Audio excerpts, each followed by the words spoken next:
फिदा हो गया था। उसकी अदाओं पर मर मिटा था, उससे एक तरफा प्रेम करने लगा था। जबकि शोभा से आमना सामना नहीं हुआ था, बातचीत तो दूर की बात थी। उसके दिमाग में शोभा की सुंदरता बैठ गई थी और उसका ध्यान आते ही उसके दिल की धड़कनें बढ़ जाती थीं। शादी के बाद वह अपने घर अरनिया गांव लौट गई थी, जबकि धीरे धीरे कर सुरेंद्र ने उसके बारे में बहुत सारी जानकारी मालूम कर ली थी, जैसे वह कौन है, कहाँ की रहने वाली है, क्या करती है, आदि आदि। इसी सिलसिले में उसे मालूम हुआ कि वह कालूराम बागड़ी की बेटी शोभा बागड़ी है, जो शाहपुर में रहकर पढ़ाई कर रही है। एक तरफा प्यार में दीवाना बना सुरेंद्र उसे सालों से तलाश रहा था। प्यार को पाने के लिए उसने भी उसी कोचिंग सेंटर में दाखिला ले लिया था। शोभा का सजातीय बनने के लिए सन की प्रेमी ने अपने नाम के साथ उसकी जाति का टाइटल बागड़ी भी लगा लिया था। मौका देखकर सुनील शोभा से दोस्ती कर उसके दिल में अपनी जगह बनाने की कोशिश में लग गया था। उसे प्यार की मंजिल तक पहुंचने का भरोसा था। इसी विचार के साथ शोभा से नजदीकियां बढ़ाने लगा, जबकि शोभा अपनी पढ़ाई में व्यस्त रहती थी। उसे दो तरह की पढ़ाई करनी पड़ रही थी। कॉलेज की पढ़ाई के अलावा कोचिंग में पढ़ने जाना होता था, जिससे वह हमेशा जल्दबाजी में रहती थी।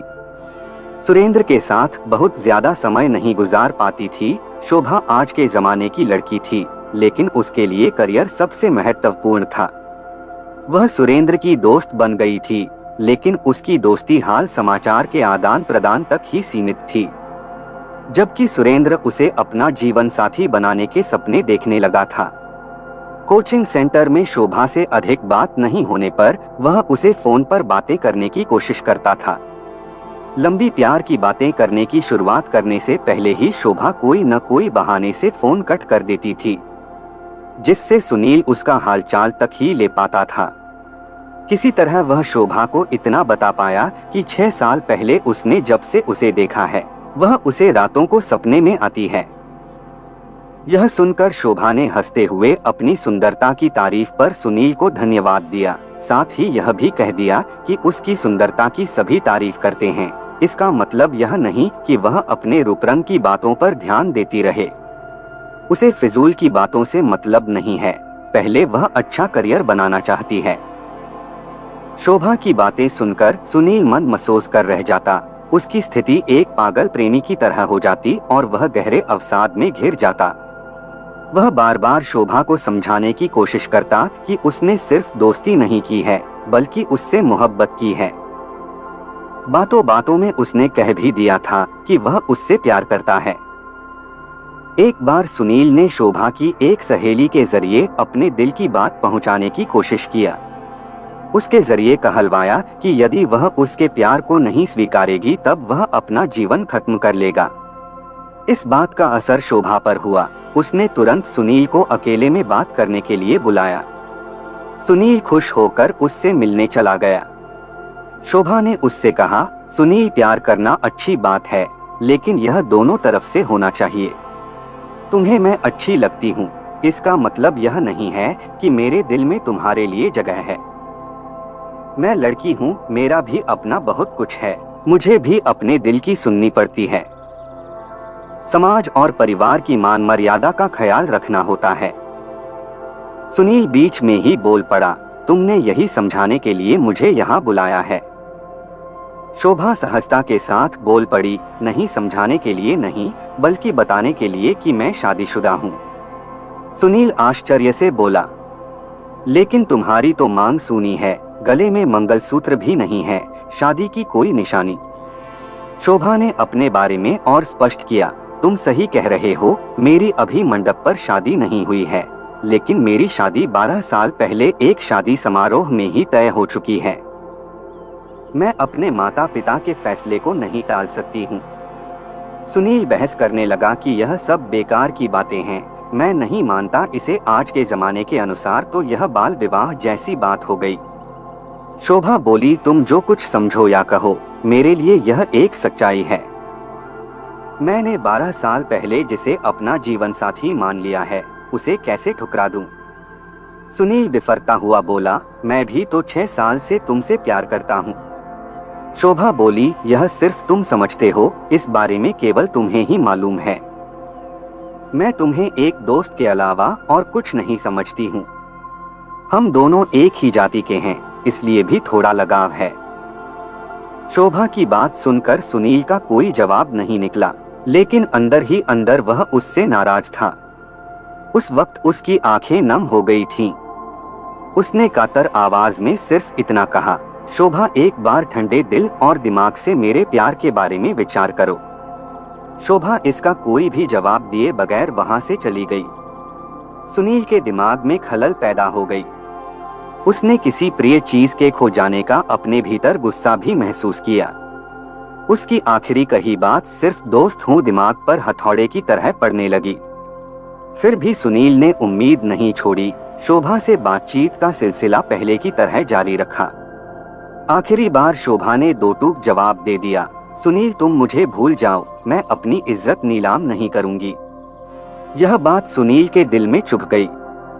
उसके बाद तो सुनील की स्थिति पागल प्रेमी जैसी हो गई।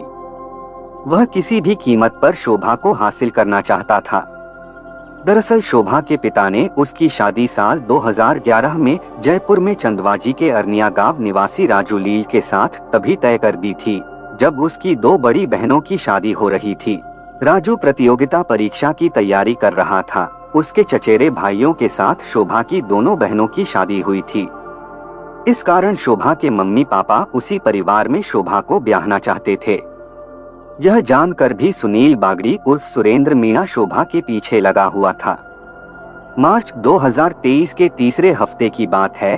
शोभा अपने पिता की खेती किसानी के कटाई में हाथ बटा रही थी। इस कारण वह बीते 10 दिनों से कोचिंग नहीं गई थी।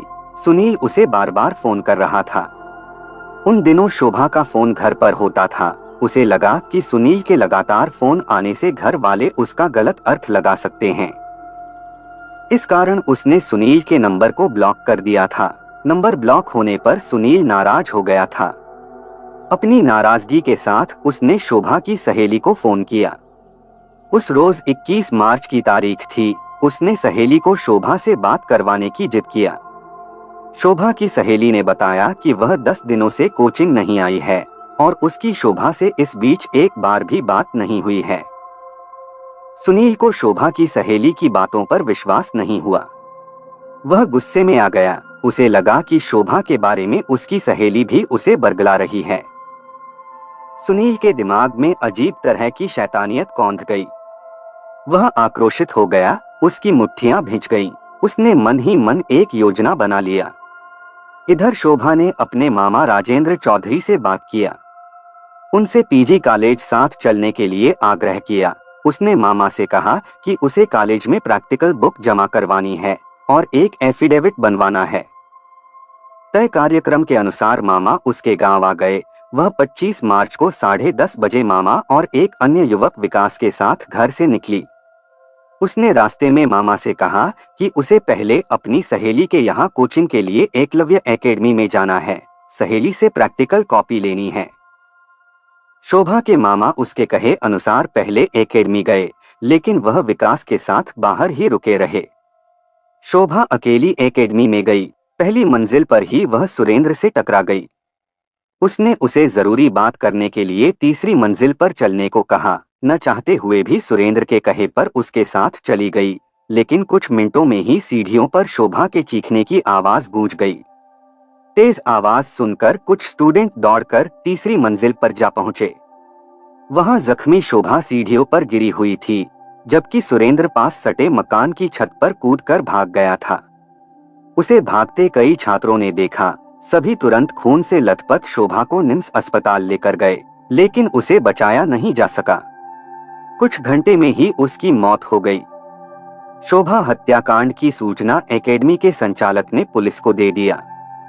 घटना की सूचना पाते ही मनोहरपुर थाने के एसएचओ मनीष शर्मा, एसआई हरिराम और पुलिस टीम सहित घटनास्थल पर पहुंचे।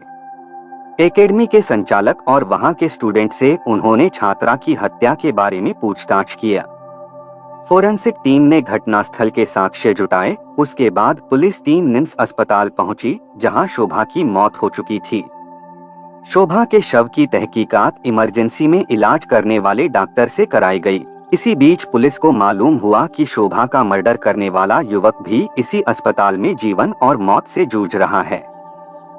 उसने जहर खा लिया है। शोभा के साथ हुई घटना के बारे में सुनकर उसके पापा, भाई और अन्य घर वाले भागे भागे अस्पताल पहुंचे। उनका रो रो कर हाल बेहाल हो गया था। पुलिस ने कालूराम की रिपोर्ट पर शोभा की हत्या का मामला दर्ज कर लिया। इसका आरोपी सुरेंद्र मीना उर्फ सुनील बागड़ी को बनाया गया।